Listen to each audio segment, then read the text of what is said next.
I would like to begin by thanking my Chattanooga family for joining in the celebration of my bar mitzvah.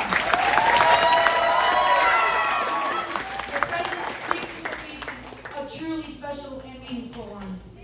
I would especially like to thank those who have traveled long distances to be here.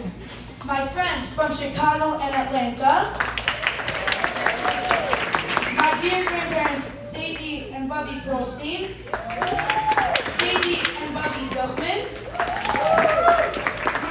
my semi-adopted family, the Weinbergs, who host me with tremendous love and care while I'm in Chicago.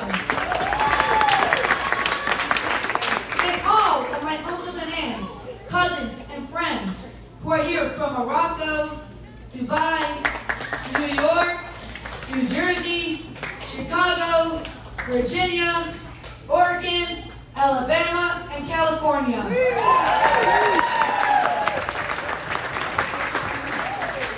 I would like to thank my sisters and brothers for showing up today and for always showing me the respect that is due a firstborn and older brother. But maybe not always, but I sure do enjoy the time we get to spend together. My siblings are terrific, and I get along great with all of them mostly. It gets testy only when I'm back home from school in Chicago. But seriously, it's always hard to leave y'all and go off to school, especially little Mushka.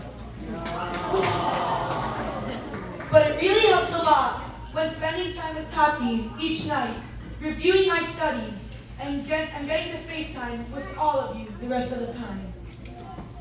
And lastly, I would like to thank my dear parents for the endless love they share, for all the hard work they do, and the wonderful examples they set. Tati and Mommy, the words I love you do not begin to do justice to the admiration and appreciation I feel toward you. More than the words, however, I hope to demonstrate this through my actions. Actions that will be a constant source of nachas and pride to both of you.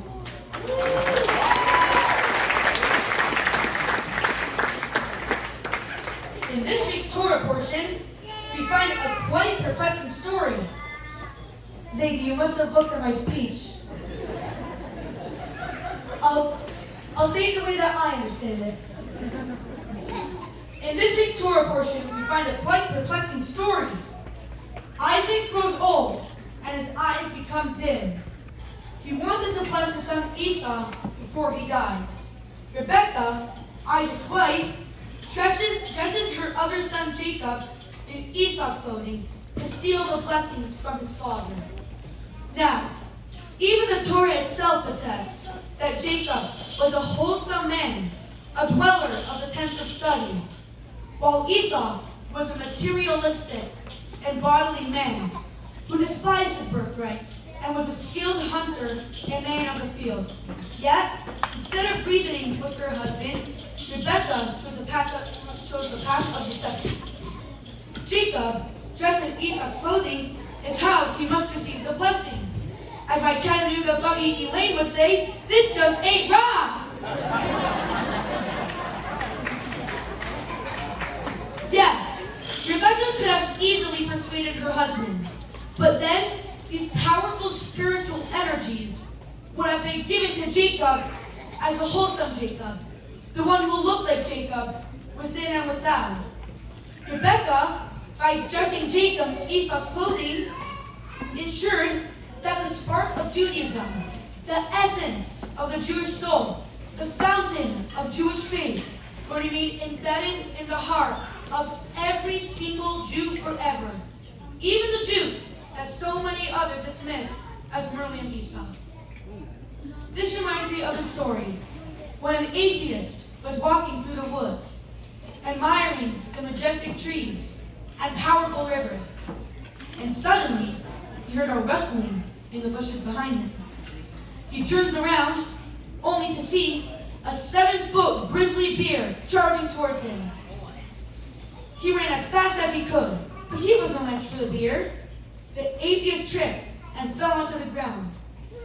And when he rolled over, he saw the bear bearing over him, no pun.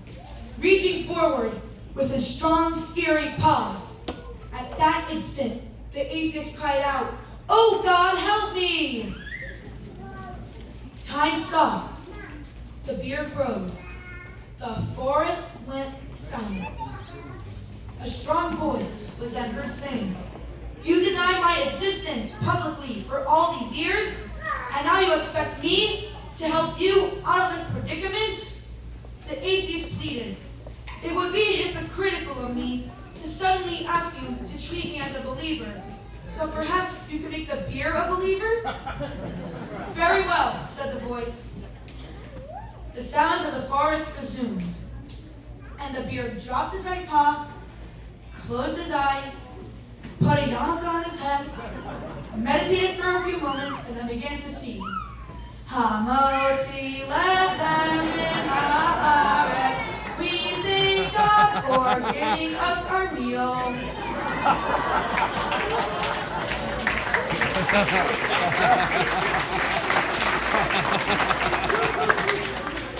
This is one of the fundamental messages the Rebbe taught us, that this world is a beautiful garden, not just any garden, but God's garden. Behind the scary furry paws of the great big beard is a godly blessing. The Rebbe encouraged not just his followers, but every Jew to adopt in the service of God and observance of Judaism. It is not enough to shed light upon your own life and to bring blessings into your own home, the Rebbe taught. You must also do whatever you can to inspire others to follow your example, to go out and reveal the beauty and spark of a godly life wherever you may be. Even if it's just the letters Aleph and Beis, you already have something you can share with another, the Rebbe would say. Whatever you have, don't keep it to yourself. Share it with your brothers and sisters. The Jewish people need you. The world needs you.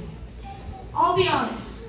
When my parents took me and tied me down in the car, schlepping me all the way from New York to Chattanooga, I cried and screamed almost the whole way down. Or so they say. I was only an infant strapped in my car seat, so I don't really remember. But although I never met the Rebbe in person, I am so fortunate to be a part of his great vision and to grow up in a home where our warmth did not come from putting on fur coats, but from kindling flames that would ignite the souls of our fellow Jews as well.